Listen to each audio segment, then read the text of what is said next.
네, 안녕하세요. 여러분들의 성장을 돕는 유코치입니다. 주변을 돌아보다 보면요, 제가 봤을 때는 아직 시작도 안 한 사람인 것 같은데 벌써부터 포기하는 사람들이 많이 있어요. 사람마다 끈기가 조금씩 다르기 때문에 본인은 더 이상은 못 참겠다 해서 포기를 하지만 주변에서 볼 때는 그게 아닌 경우도 많이 있어요. 저와 함께 보내고 코칭 받는 사람 중에서도 쉽게 포기하는 분들이 있습니다. 그래서 오늘은 포기하는 사람들을 위해서 의지력을 만드는 6가지 원칙에 대해서 말씀드리도록 하겠습니다.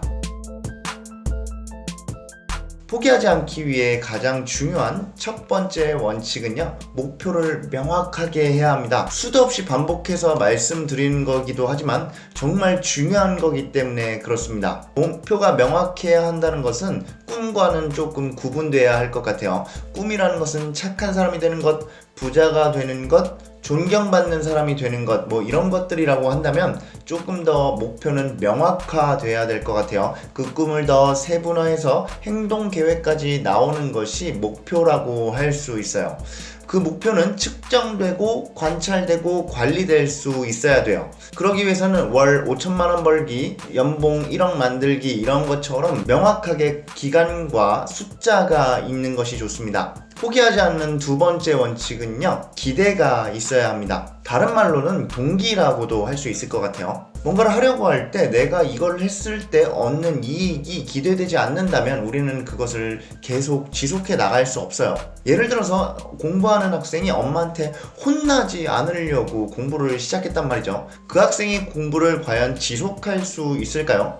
처음에 똑같은 성적을 내는 두 학생 중에 한 학생은 엄마에게 혼나지 않으려고 하고, 한 명은 이 공부를 했을 때 성적이 잘 나올 것이 기대되고 내가 꿈꾸던 그 모습을 그리면서 공부하는 학생과 시간이 지날수록 결과는 크게 달라질 거예요. 포기하지 않는 세 번째 원칙은요, 주변 사람들과 함께 하면 됩니다. 여러 사람들과 함께 하면 아무래도 더 오랫동안 지속할 수 있는 힘이 생깁니다. 그래서 저도 코칭할 때는 커뮤니티에 가입하길 권유합니다. 작은 동호회나 어떤 카페라도 가입해서 열심히 활동한다면 내가 이루는 목표를 지속할 수 있을 겁니다. 헬스장을 갈 때도 열심히 운동하는 친구와 함께 가거나 아니면 헬스장을 가서 같이 운동하는 사람들과 사귀게 되면 오랫동안 헬스장을 갈 수 있는 확률이 커진다라는 거죠. 어떤 일을 포기하지 않는 방법 네 번째는 내적 보상이 있어야 됩니다. 어떤 행동을 순간적으로 집중하려면 외재적인 보상이 더 필요할 수도 있어요. 하지만 장기적으로 포기하지 않고 꾸준히 하려면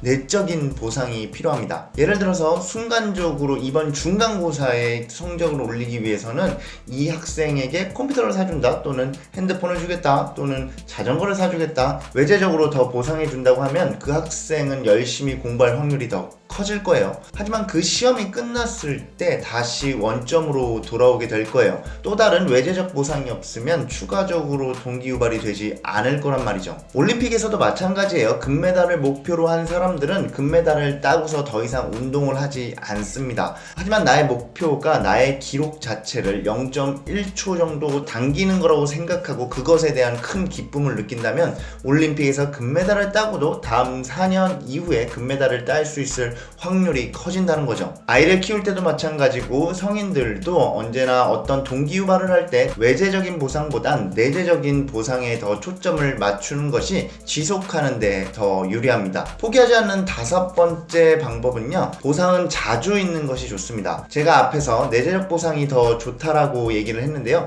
그것도 좋지만 일단 보상이 더 자주 있는 것이 좋습니다. 작은 것이라도 내가 목표로 향해 갈 때 중간중간에 작은 보상들이 있다면 조금 더 길게 포기하지 않고 갈 수 있는 확률이 커집니다. 마지막으로 포기하지 않는 방법 여섯 번째는요, 행동이 쉬워야 됩니다. 집 앞에 있는 헬스장과 집에서 멀리 있는 고급스러운 헬스장, 둘 중에 어디를 선택해야지 우리가 더 오랫동안 운동을 지속해 나갈 수 있을까요? 아마도 대부분의 경우에는 집 앞에 있는 헬스장을 가는 게 훨씬 더 운동을 지속할 확률이 큽니다.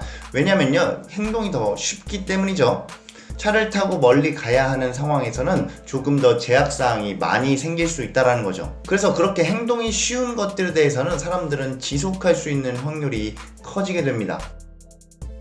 정리해보겠습니다. 포기하지 않고 좋고 꾸준히 할 수 있는 6가지 원칙에 대해서 말씀드렸어요. 첫 번째는 명확한 목표를 가져야 된다. 두 번째는 기대가 있어야 된다. 세 번째는 함께하는 사람이 있으면 좋다. 네 번째는 내재적인 보상이 있어야 한다. 다섯 번째는 보상이 자주 있으면 좋다. 마지막으로 행동이 쉬워야 된다라고 말씀드렸어요. 오늘 내용이 자주 포기하는 분들께 도움이 되셨으면 좋겠고요. 실제로 이 원칙들을 한 번 더 살펴보시고 행동에 옮기시길 바라겠습니다. 도움이 되셨다면 구독과 좋아요 눌러주시고요. 유코치는 내일 뵙겠습니다. 오늘도 의지력 있는 하루 되시길 바랍니다. 감사합니다.